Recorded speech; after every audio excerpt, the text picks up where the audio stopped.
gonna take to see what's happening? Thank you. It's great to be here today among so many Democrat activists. I feel very honored to be your nominee for Secretary of Agriculture. I'm also proud to be part of this tradition of Iowa progressive Democrats. Iowa also has a long, proud tradition of being a leader in agriculture. The Iowa prairies left us with some of the deepest, best, richest soils in the world. We also have a good temperate climate, good for crop production here in Iowa. And we have a strong tradition of hardworking people in Iowa. And all of these things have made Iowa an agricultural powerhouse, a shining jewel among agricultural states. But now we are in a time of great change. Iowa agriculture will also need to change if it is to thrive in these coming changing times. Climate scientists tell us that our climate is changing and that we should expect growing frequency of extreme weather events. We've already seen that manifesting as intense rainfall and severe flooding. The floods of 2008 caused tremendous damage in Iowa, and it caused tremendous erosion in Iowa's soils. 10% of Iowa's soils eroded at the rate of 20 ton per acre or more during these flooding events in 2008. So our dominant cropping systems in Iowa are not resilient enough to withstand such weather extremes. And already our environment's been compromised by farming practices of the past. Since we began cropping Iowa's land, we've lost about half of our topsoil to erosion. It's been either eroded away or moved on the landscape. We've also lost about half of our organic matter, organic carbon, which is the heart of our fertility. So we cannot continue on this path of deficit spending of our ecological capital that our prairie soils have bestowed on us. We also have water quality problems in Iowa, and agriculture must take some responsibility for these water quality problems. And we have problems caused by CAFOs, concentrated animal feeding operations. And they're a source of great divisiveness in rural Iowa, compromising our air and water quality, our property values, our quality of life, and even the health of Iowans. Agribusiness corporations are monopolizing ag markets and stealing profits from Iowa farmers. Economists tell us that when 40% or more of a market is controlled by 4 or fewer companies, that market starts to act like a monopoly instead of a free market. We are way past that in a lot of our agricultural markets. In for example, pork processing, 4 corporations control 65% of the pork processing. In beef, 4 corporations control 85%. In dairy, 1 corporation controls 40% of the dairy processing.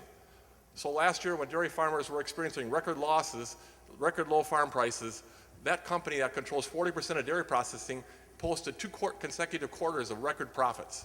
So we can see the markets are not working. We need to break them up. Yes.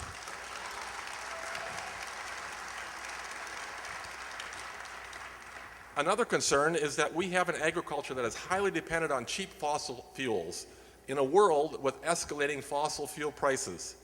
Without cheap oil, our current agriculture and food system is really imperiled and may fail on us. Yet we seem to be oblivious to how we're going to power agriculture in the future. We're making ethanol for cars going down the highway, but we're virtually doing nothing to power agriculture and to take care of the future of Iowa agriculture's energy needs.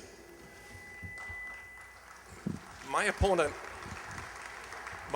the Republican incumbent, apparently doesn't see these challenges facing Iowa agriculture. Maybe when he goes on his 99 county tours, he only talks and listens to one special interest group. He seems to think that the future of Iowa agriculture should be just like the past. He's looking in the rearview mirror and thinking he's seeing the future. Maybe my opponent is unable to see the family farmer's needs and the needs of the environment because of the many contributions he's getting from agribusiness that brought him into office 4 years ago, from Monsanto, Syngenta, DuPont, Iowa Select Farms, and many others who are now supporting him again this time, in this election cycle. As Upton Sinclair put it, it's difficult to get a man to understand something when his paycheck depends on him not understanding it. The good news, we need some good news. The good news is that we have some solutions, some exciting solutions for these challenges facing us. We can install farmer-owned mid-sized wind turbines on farms all across Iowa to power agriculture and also to help power the rest of agriculture with distributed electrical power. With feed-in tariff policies, we can make these affordable and attractive options for Iowa farmers. We can make Iowa farms more energy self-sufficient, yes. More energy self-sufficient and put more biofuel profits in farmers' pockets by refocusing our biofuels investment on new technologies that will allow farmers to produce biofuels on the farm to power the farm using sustainable cropping systems.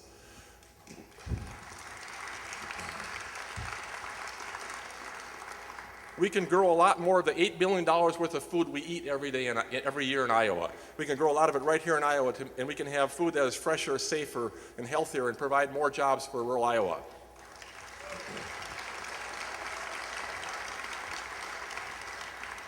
We need to end the predatory practices of corporate monopolies that are stealing the profits from Iowa farmers. We need Teddy Roosevelt-style trust busting to restore competition to agricultural markets today.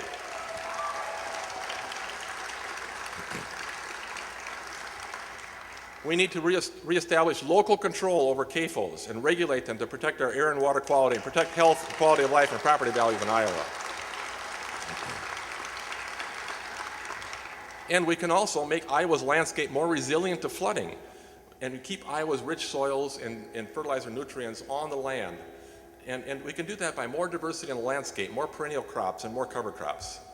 So to meet the challenges of the 21st century requires new vision and new leadership. Iowa agriculture can really lead the Iowa economy and the nation in sustainable, renewable energy, in environmentally sound farming systems, in thriving rural communities. I think the major role of the Iowa Secretary of Agriculture should be to provide vision and leadership for Iowa agriculture. And the Iowa Secretary of Agriculture should be a watchdog for Iowa farmers, not a lapdog for corporate interests. So I thank you. Appreciate your support.